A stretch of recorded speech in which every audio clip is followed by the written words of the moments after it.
2011 was another monumental season inside the career of future first ballot Hall of Famer Derek Jeter.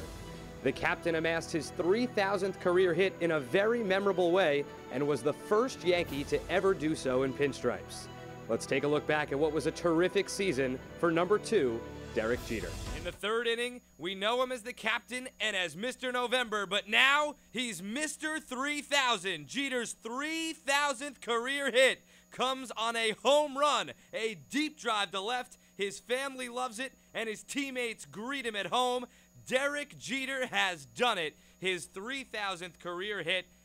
Welcome back to the Bronx, New York Yankee Stadium. Yankees leading 5-2 after 7 innings of play. Rob Coloney alongside Ryan Ruocco, and it's been a pretty good game as far as the New York Yankees are concerned.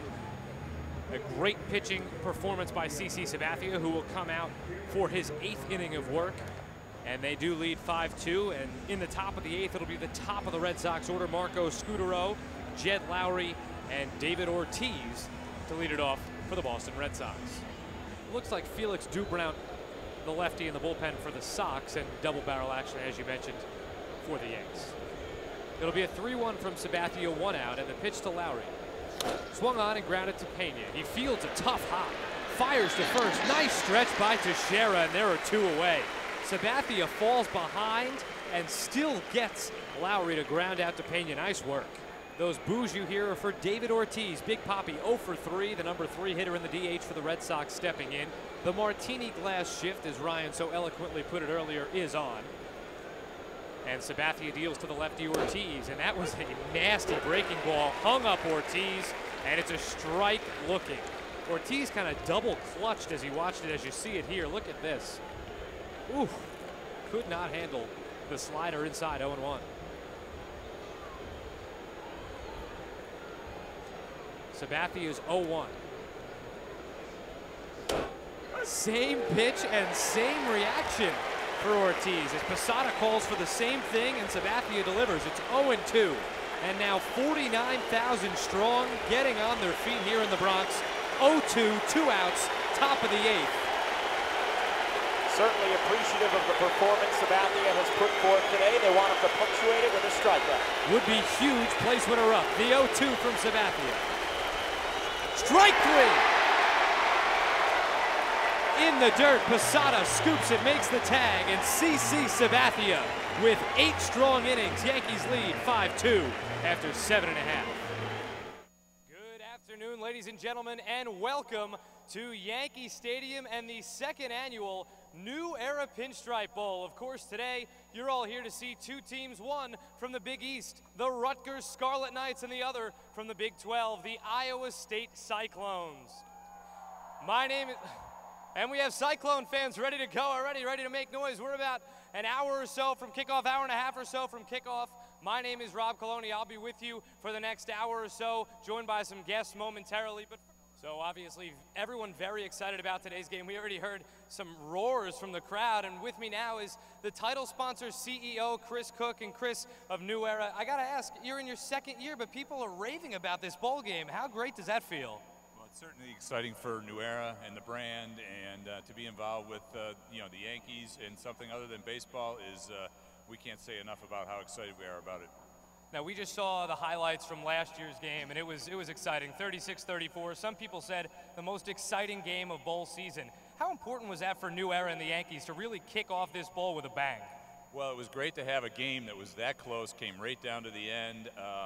You know, it was great to be down on the field and watching, you know, the last 5 minutes of that game. It was terrific for the Yankees, for New Era, for college football. Believe.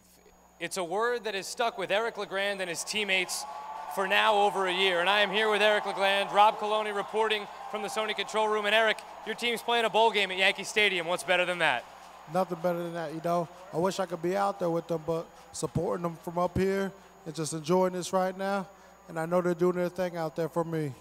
Absolutely. Now, recently, those of you who don't know this, Eric was voted to have the best event for sports by Sports Illustrated fans. He made the cover of Sports Illustrated. What was that like? That was amazing, you know. You hear all those people out there, those are the ones who got me that, you know. I remember I was just coming up in the running, and they said that it was all about the fans voting, and they picked me and just kept on voting and voting every day. I never even voted for myself. They did it all. So I got to say thank you to all of you out there. It really means a lot to me and my family. Just got to keep on going and get back on my feet now. Absolutely. Sometimes when it hurts to look back and you're afraid to look forward, you look to your side and see who your true friends are. And Eric does that every day. So we are here at arguably entertainment's biggest stage, Yankee Stadium, and with me are members from OAR. And guys, before you can play on a big stage, whether it be in sports or in music, you have to start somewhere small. So how did you guys get started as a band? Oh wow, you know, we got started in the basement, you know, as kids in junior high school, you know, who really are into that idea of, hey, one day I want to be in a band. So after school, we're going to rush home as quickly as we can, and we're going to get in the basement of the drummer's house, and we're going to play songs as loudly and obnoxiously as possible until the drummer's mom comes down and kicks us out because it's dinner time. You know, and we kept on doing that for years and years, and we were willing to play anywhere. And as time went on, we started playing shows in people's backyards for graduation parties, you know, anything we could get our hands on, any gig in the world. And that's really what it takes. I mean, to be able to truly appreciate playing in some of these big places, you have to play in the really small places, you know. And on a more serious note, you guys in your careers have an outstanding opportunity every time you step on the field or you step on stage to commemorate somebody that you've loved and lost. And Nick, for you, it's your grandmother. You look up at her before every pitch. And, and can you kind of just take me through what it's like, A, why you do that, and B, what it's like to be able to do that? Well, I think everyone kind of has their own story, you know, and this is mine. I mean, you know, my grandmother, I mean, that was the first person in my life that I'd ever had to deal with something like that. And it just so happened to happen to my best friend, you know, the person that I wanted in my life the most. And I really struggled with that. I didn't know what to do, you know. So my dad told me, he was like, hey, when you play, just give her the best seat in the house.